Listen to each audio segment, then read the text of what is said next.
ሰላም ጤና ይስጥልኝ የማዕድ ቤተሰቦች እንደምን ቆያችሁ? ዛሬ አዲስ እንግዳ ይዤ መጥቻለሁ። እስቲ ራስዎትን ያስተዋውቁልን። እሺ አመሰግናለሁ። እኔም እዚህ እኔን እንግዳ አድርጋችሁ በመቅረቤ በጣም አመሰግናለሁኝ። እኔ አቶ ኃይሌ ገላው እባላለሁ። የምኖረው በጎሮ ሰፈራ አካባቢ ነው፣ ወይን አምባ ማርያም በሚባለው ወደ ኢንዱስትሪ አካባቢ ነው የምኖረው። እንግዲህ ከዛሬ 23 ዓመት ወዲህ በዛ አካባቢ ነው የምኖረው። 2 ዓመት ያክል ሰፈራ ነበርኩኝ። አሁን ግን የራሴ የሆነ ቦታ ስላለኝ እዛ ነው ያለሁት። ሰፈራ ጎሮ ሰፈራ ነበርኩ። አሁን መልካም። እንዴት ነው ትዳር ሁኔታ? የአኗኗራቱ ሁኔታ እንዴት ነው? ያው ባለትዳር ነኝ። እንግዲህ 4 ልጆች አባት ነኝ። 4 ልጆች አሉኝ።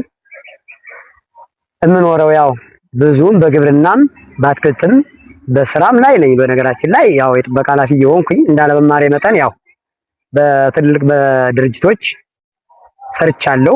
ጥበቃ ኃላፊ የሆንኩ እንግዶች ባለስልጣን አንደኛ ተሸላሚ ነኝ።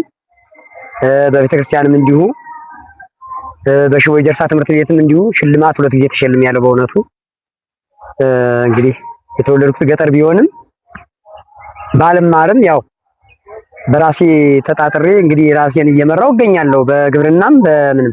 መልካም። አዲስ አበባ ምድር ላይ ግብርና እንዴት ይቻላል? ይቻላል። እንዴት እስቲ ይቻላል። እሱን እስቲ ሰፋ ያው የራሴ የሆነ መሬት መኖሪያ ቤት እንጂ እና ከግቢ አትክልት ይኖራል እንጂ ያን ያክል እንትን የለኝም። ነገር ግን የእኩል ይባላል በእኛ ሀገር አባባል የእኩል ያው አርሼ ተካፍለን በመብላት ሸመት አልሸምትም። በሮች አሉኝ። ያው በዚያ ላሞችም እንዲሁ ያው ያበሻ ቢሆንም አሉኝ።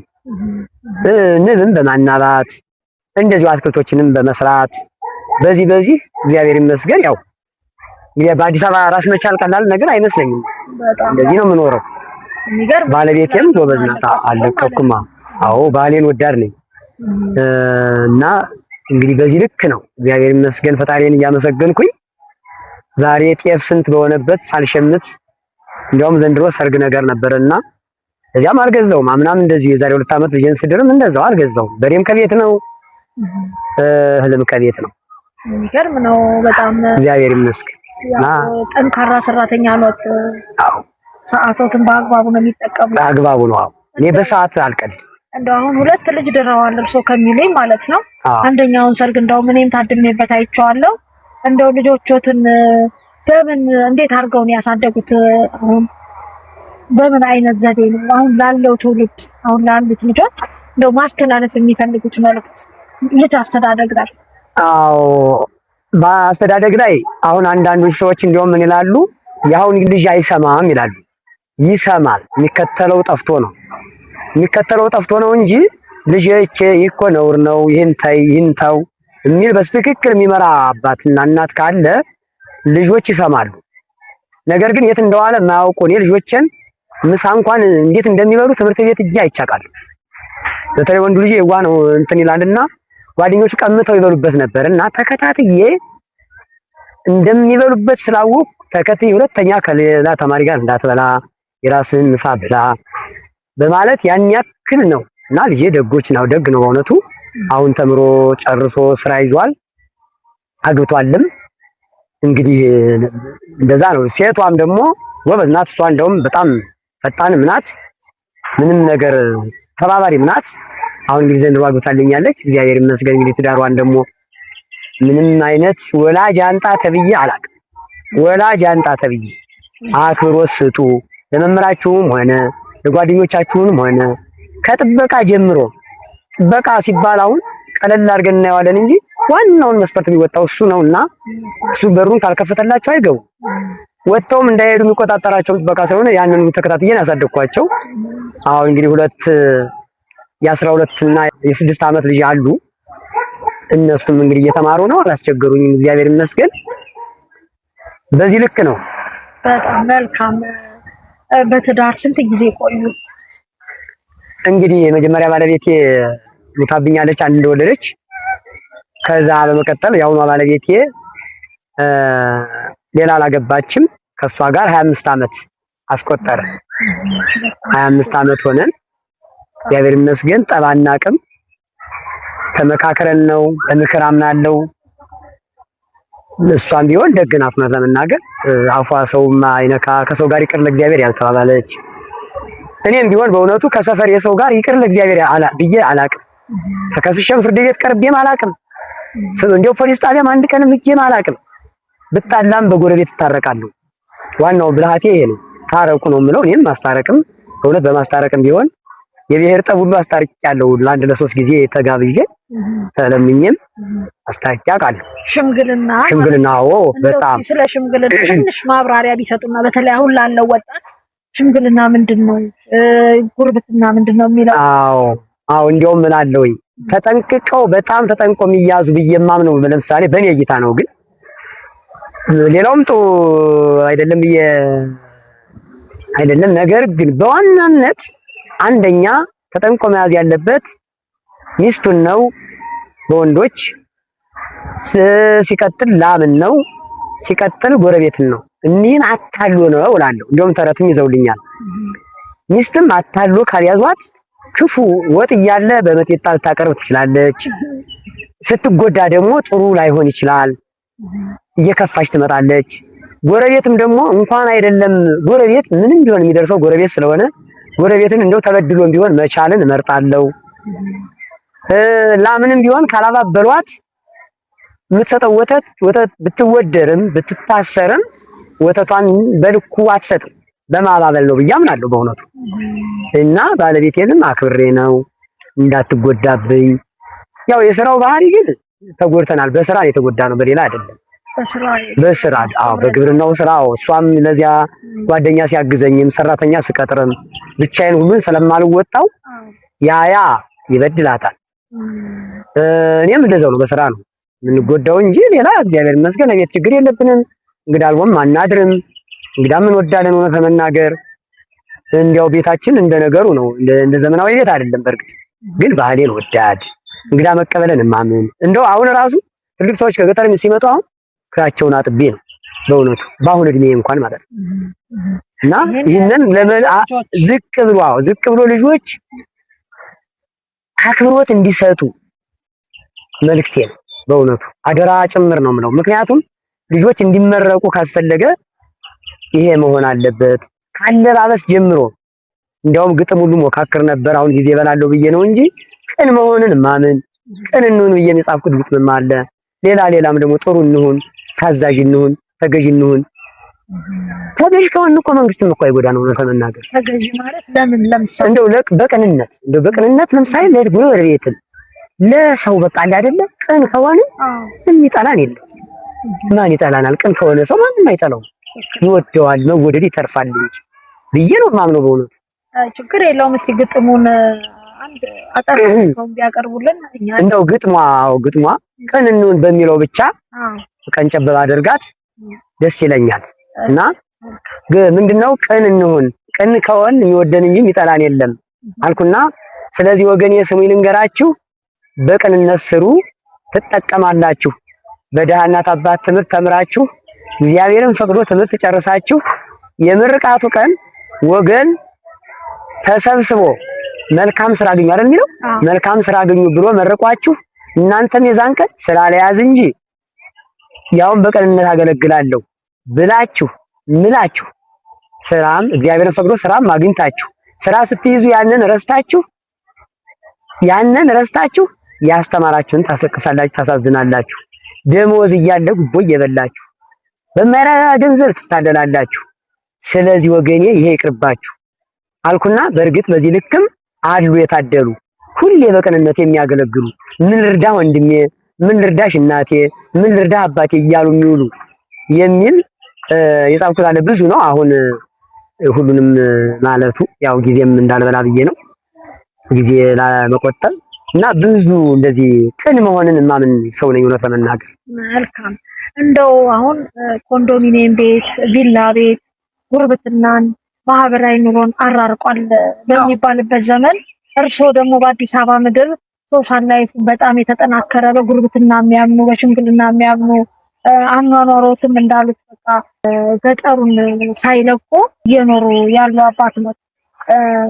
ቀጥዬ ልጠይቆት የምፈልገው ምንድነው ቴክኖሎጂ ሞባይሉ እስቲ ምን ጥቅም አለው ምንስ ጉዳት አለው? በሱ ላይ እንደው ለወጣቱ ማስተላለፍ የሚፈልጉት መልእክት ነው። አመሰግናለሁ። አዎ ይሄም አንዱ መልእክቴ ነው። አሁን ዛሬ ወጣቱ ብቻ ሳይሆን ትልልቅ ሰዎችም ሰው ስራዬ ብሎ ወገን ሊጠይቅ ይሄዳል። ወይም በእንግድነት በአጋጣሚም ይሁን ተጠርቶ ሲሄድ የማየው በጣም ስተት ልክ ሰውየውን ወይም ያን የመጣውን እንግዳ ትቶ የመጣውን ዘመድ ትቶ ሞባይል መጎርጎር። ዛሬ ምን መጥቶ ይሆን በቃ ይሄ መጣ መሰልጠኑ እንዳለ ሆኖ መከተል እንዳለ ሆኖ ለዚያም ጊዜ ተሰጥቶት ግን እንግዳ ሲመጣ በአክብሮት አይን አይኑን እያየ እንደውም አባቶች ምን ይላሉ? ነገር ባይን ይገባል ይላሉ። እየተያዩ እየተጫወቱ እየተዳመጡ አይደለም እኮ አሁን እኮ የገባነው እኮ ቅዳሴ ላይም እኮ ሞባይል ቅዳሴው እየተቀደሰ ሞባይል የሚጎረጉሩ አጋጥሞኝ ሁሉ ያውቃል። ቤተክርስቲያን ውስጥ እንኳን ማለት ነው። በየተቋሙም ቢሆን ይሄ ለልጆች ብቻ ሳይሆን ለትልቅ ሰዎችም መልእክቴ ነው። ምን አለበት ይሄ ለዛ ለሁሉም እኮ ጊዜ አለው። ጊዜ ለኩሉ ይላሉ አባቶች። ለሁሉም ጊዜ ተሰጥቶት ያን የመጣ እንግዳ በአክብሮት እኔ እንደናቀኝ ነው የምቆጥረው። እኔን ትቶኝ ያን ሞባይል ሲጎረጉር ካየሁት በቃ እኔን ረስቶኛል ብዬ ተነስቼ ሁሉ ልሄድ እችላለሁ። ስለማልወድ ማለት ነው። አክብሬ ነው። እንዲያውም አሁን ከቤቴ ቴሌቪዥን አቋርጬዋለሁ። ልጆቹ እንዲያጠኑ ነው። ያን እያዩ እንዳይበላሹብኝ ብዬ ራሴ ይቅርብኝ ብዬ በእኔ ይብቃ ብዬ ሌላው በእውነቱ ልጆቼ አንድ ሳልነግራችሁ ያለፍኩት አንድ ቀን ቀሪ የሚባል ነገር በተአምር የለባቸው። ትምህርት ቤት ማለት አርፋጅም የለባቸው። አላስቀርም። ምናልባት ስላልተማርኩ ላላስጠናቸው እችላለሁ እንጂ ሌላ በምንም ታምር በትምህርት ቀልድ የለም። በቃ በዚህ ልክ ነው መልእክቴ ነው። እንግዲህ ከሞላ ጎደልም ቢሆን ባለፈው ቀን ሰርግ ነበረ እርሶ ቤት። ሰርጉን እኔም ታድሜ ነበረ እና ሙሽሮች አረፈዱ ብለው በጣም ሲበሳጩ እንደኛ ደግሞ አስተያየት ስንሰጥ የአዲስ አበባ ሰርግ እያልን አስተያየት ስንሰጥ እስከ መቼ ነው የአዲስ አበባ ሰርግ እያልን ሰዓት መከበር አለበት ብለው በጣም አጽንኦት ሰጥተው በጣም ሰርጉ ላይ ርብር ብለው ሲናገሩ ነበር። እንደው ስለዚህ አሁን ሙሽሮች እንዴት ስለሚያረፉት ነገር በአጠቃላይ ስለ ሰዓት የሚሉት ነገር ካለ ጠቅለል አድርገው። አዎ አሁንም ድርድር የለኝም በሰዓት አሁንም ድርድር የለኝም። እንደውም በፊት ወንዱ ልጅ ሲያገባ ያው ቀድማ መታ ስለነበረ ባለቤቱ እኛ ጋር ቆይተው ነው እንደ አዲስ ያሰረግልላቸውና መናፈሻ ምናምን ደርሰው ሊመጡ ሲሉ ጓደኞቹ ሲወስዱት ልጅ አደራህን 7 ሰዓት ከ10 ካለ ምግቡን ለእንግዳ ሰጣለሁ። ፎቶ ምናምን የምትለው ነገር ላይኖር ይችላል። አደራ አልኩት። 7 ሰዓት ሳፊ ላይ ከቻለ ሌላ የቀረናል እንደዚህ እንዙርና አደባባይ እንዙር ሲሉት አባቴን ጋር ማጣላት የለብኝም ብሎ ነው የመጣው። አዎ ዘንድሮ ግን ያው የሚመጡ ስለሆኑ ልጄ ከቤቴ ነበረች። አረፈዱብኝ። በማርፈዳቸው ተበሳጨ። እንደውም ቄሶችን ባርኩና ይጀመር ለምንድን ነው እንግዳ የሚንቃቃው እዚህ አልኩኝ። የተወሰነ እንኳን ታግሼ ነበረ። ያውም ታግሻለሁ ማለት ነው። ወደ 1 ሰዓት ለኔ 1 ሰዓት መታገስ ማለት ረጅሙ ነው። እንደው በጣም አልወድም። አሁንም ነገም መልእክቴ ነው። ነገም ከነገ ወዲያ ምልክስ በየምንሄድበት እኔም እኮ ብዙ ሰርግጃለሁ። አርፍጄ ጠብቄም አርፍዶብኝ ጠብቄ እኮ በልቻ ካለው ጠጥቻ ካለው። ነገር ግን በዚህ እስከ መቼ ነው ይሄ ሊቀጥል? አልፈቅድም። እኔ በኔ በኩል ሌላውን ማስተማር ይሆን ዘንድ መልእክቴ ነው። ሰው ቢማርበት እስከ መቼ ሰው እየተጉላላ ምን እያለ ለምን የሚመሽበት አለ። ሌላ ፕሮግራም ያለው ይኖራል። በዛቸው በሰዓቷ በተባለችው ሰዓት ከች ብንል መልካም ነው ብዬ አምናለሁ። በዚህ በሰዓት አልደራደርም። ነገም ቢሆን በእውነቱ መልካም። በመጨረሻ ማስተላለፍ የሚፈልጉት መልእክት ይኖራል?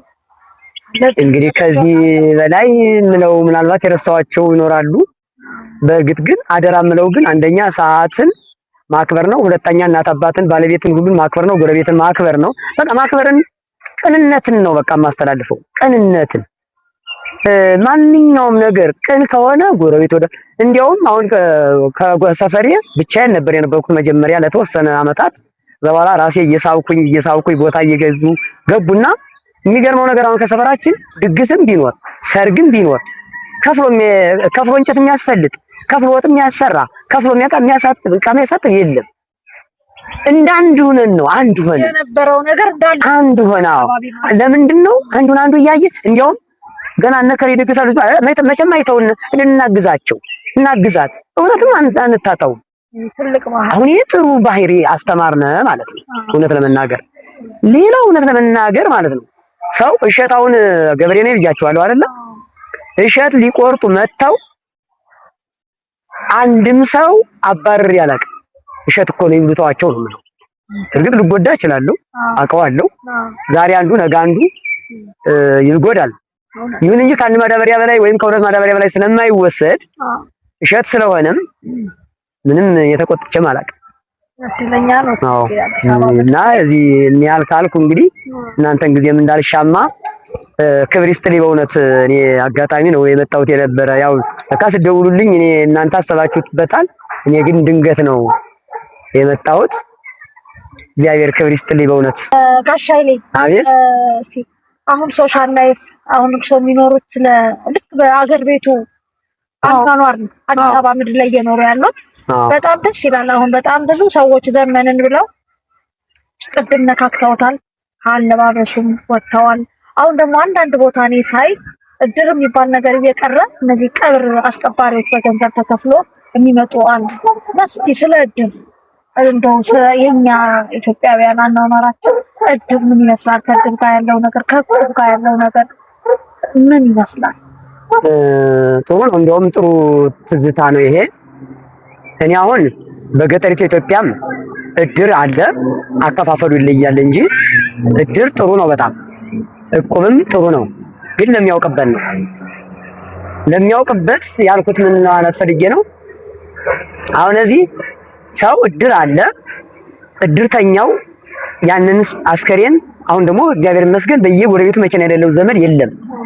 በዚያ መኪና አድርጎ መውሰድ ሲቻል ከዚያ መኪና ላይም ደግሞ ወስዶ ያው ጉድጓድ ቆፋሪ በርግጥ ቤተክርስቲያኗ እያዘጋጀች ስለሆነ እነዚያ ቢቀብሩ እንትኑ ጉድጓዱን ብቻ ቢቆፍሩ ከዛ በኋላ ዘመድ ቤተሰብ ማልበስ ሲችል አይከፈል። ያ ሰውዬ መከራ መጣበት እንጂ ደስታ አልመጣለት። ሁለተኛ መጉዳት ስለሆነ ይሄ ቢታገድ በእውነቱ ቢቀር። እቁብ ግን እኔ እርግጥ እቁብ አልገባም። ማልገባውም የእቁብ ሰዓት ስለምወድ ብያለሁ ቅድም። የእቁብ መድባትን ሰዓቴን ቆጥቤ እኔ ብር እውነት ለመናገር አያይዝ ይችላል። የት ይሄዳል? አንድ ፍየል የሚገዛ ብር ሳገኝ ፍየል ላይ አውለዋለሁ። ከብት የሚገዛ ብር ሳገኝ ከብት ላይ አውለዋለሁ። ቤት የሚሰራ ከሆነ ደግሞ ያው እንደ ነገሩም ቢሆን ቤቴ በብሎኬት የተሰራ ገና የተጀመረ ቤት አለ። በርግጥ በዚያ ልክ ሰዓቴን ለመቆጠብ በዚያ ልክ ነኝ። እድርም ጥሩ በጣም ጥሩ ነው። ነገር ግን ብናውቅበት ይሄም አንዱ መልእክቴ ነው። ሌላው በሰፈራው ለምሳሌ የመንገድ የውሃ የምን ይባልና ከዚህን ቀን እስከዚህን ቀን አንዳንድ አልምጥ ወይም ደግሞ ማጣት ይኖራሉ። እኔ ግን ሰው እድር ላይም ሰው አስቀጥቼ አላውቅም። 14 ዓመት አሁን ከአንድ እድር ላይ ብቻ አሁን 4 እድሮች አሉኝ። ከአንዱ እድር ብቻ 14 ዓመት አገልግያለሁ። ከዚያ እድር አንድም ሰው እኔ ካለው አይቀጣም። ክፈል እንጂ አንቺ ክፈልለት እንጂ እንተ ጎረቤት አይደለ እንዴ? እከፍልላቸዋለሁ። ካለኝም እከፍላለሁ፣ እቀበላቸዋለሁ። ይቀራልም ደግሞ አንዳንዴ ምን ገንዘብ አምላክ አይደለ የዚህን ያክል። ስለዚህ እሱ እኔ ምንድነው መንገድ ለምሳሌ አልሆንልህ ብሎ የቀረ ይሆንና ያ መቀጫች ቀን ትደርሳለች አይደለ? እቃወማለሁ። እንዴት አንተ ፈርም የለ? አዎ ፈርም ያለው እንገዛትና ወይም እንገዛውና እንክፈልለት ብዬ አላስቀጣ ነኝ አላስቀጣ። ግን እኮ እድር አሁን ቅጣቱ እድሩን እንዲያሳድግ ያው ሰው ስርዓቱን ይዞ ሰዓት እንዲያከብር ነው አይደለ? ነው ግን ልክ ነው። አዎ እቆጣዋለሁ። ለዚያማ እኮ አሁን እኔ ያልኩት አሁን ለምሳሌ ያ ሰው ወይ ሩቅ ሆኖ ይረሳልም እኮ ሁሉ በዚያ ልክ ነው እንጂ አልምጥማ ከሆነ እንደውም እንደኔ የሚጨክንበት የለም። ምክንያቱም አሁን እናየዋለን አይደለ? ይታወቃል እኮ እንኳን ሌላ አሁን አስከሬን የማይሸከም ዝም ብሎ መጥቶ እጁን አጣምሮ የሚቀመጡ ሰዎች አሉ። አዋርዳቸዋለሁ። ምንም ለነገር ወደ ኋላ ማለት ነው። ለምን እናቴ ልጅ አይሆንም እናገራለሁ። አልፎ አይደለም ያንማ እኮ ግን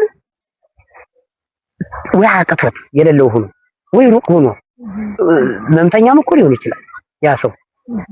ያንን ብናልፈው ብዬ ነው እንጂ አልምጥማ ከሆነ እንደኔ የሚከታተል የለም። እንደው እኔ አባቴ ወታደር ናቸውና ወታደር ህይወት ስላለኝ እኔም ጭምር በጣም ነው ማን እንዴት ታዘባለሁ እኮ አሁን እዚያ ሲሰራ ድንኳን ስንልም እኮ ለቅሶ 3 ቀን እንቀመጣለን። አሁን ላይ የሚያስተዛዝንም የለም ሰው ጊዜ የለንም ብሎ ነው የሚሄደው። በከተማ አካባቢ ዙሪያ እርሱ አሁን በሚኖሩበት አካባቢ ድግስም በማህበር አብሮ ነው የሚደገሰው ብለው ሀዘን ሲመጣ በምን መልኩ ነው የምታስተዛዝኑት? እኔ በዚህ ደግሞ ጥሩ ጥያቄ ነው። እንደውም ለኔ ጥቁር ልብስ አልለብስም። ባለቤቴንም ነገርኳት። እንደውም በባለቤቴ በኩል በጣም መከራ ያገኙ ነበረ። እኔ ግን አሁን ጥቁር ልብስ የሚባል አንደኛ እኛ አይደለም ሁለት ነጋገር ከተባለ ፈረንጅ አመጣብን ጣጣ ነው። ሲቀጥል እኔ ተቃዋሚ ነኝ በዚህ ጥቁር ልብስ ለብሼ አላውቅም። ግን ታሞ ካየሁት ለምን ባዳ ዘመድ ሳልም ተባበራለሁ። ተባባሪ ነው ለመናገር። ከሞተ ግን አለቅ ጥቁር ልብስ ለብሼ አላውቅም። ከቤቴ ቴሌቪዥንም አይዘጋም። ልጆቼ እንዲቆዝሙም አልፈልግም፣ አላደርግም።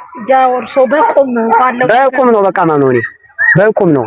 ሕክምናም ሆነ ምንም ሆነ በጎረቤት ማውጣት እቺ ቢሆን ተባባሪ ነኝ። እውነት ለመናገር 4 ሴቶች ባላቸው ጥሏቸው የጠፋ ከኔ ቤት በነፃ አሳድገው ወረዳ ሁሉ ያቀኛል። በዚህ እንደውም ተፈትሸው ሁሉ አውቃለሁ። ሳውቆ እርዳታ እየተቀበለባቸው ነው ምናምን ተብሎ አንዳንዴ ዶሮ ምናምን ይሰጥ የለ በዚያ ምክንያት ሁሉ ሳውቀው ምስኪን መስላ መጣ ከወረዳ ጠይቃኝ።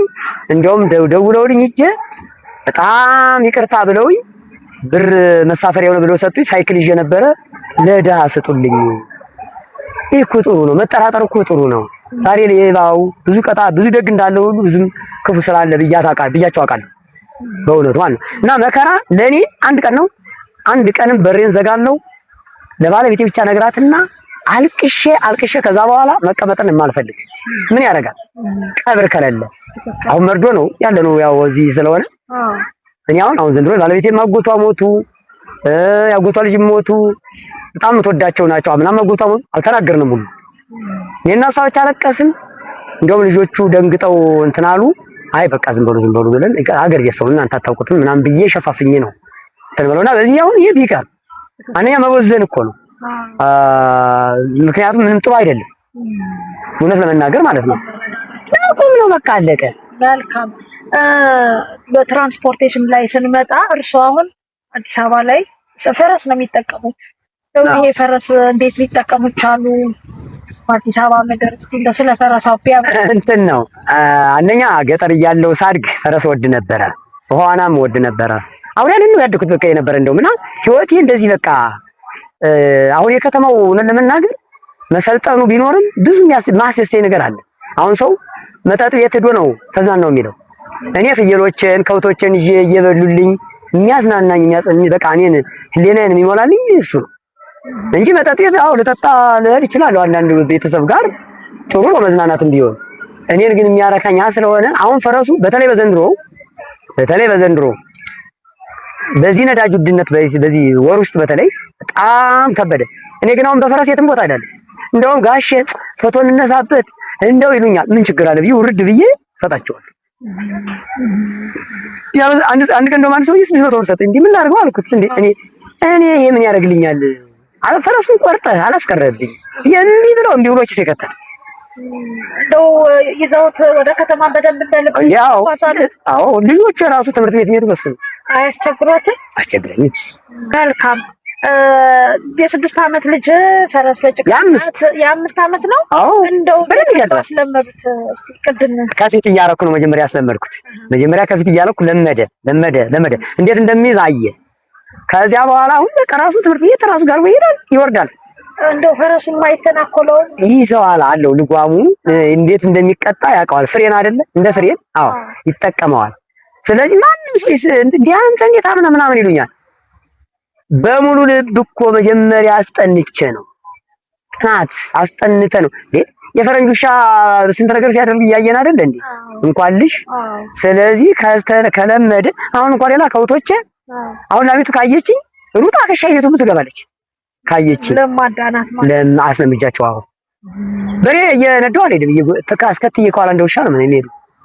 ካለማው ህይወቴ ከከብት ጋር ማለት ከሁሉም ከኩታራው ከልጅ ጋር ህፃኑ ያውን ያን 5 ዓመት ምላችሁ ልጅ እኔ አብሬው ካልጨፈርኩ ራሱ ደስ አይለው።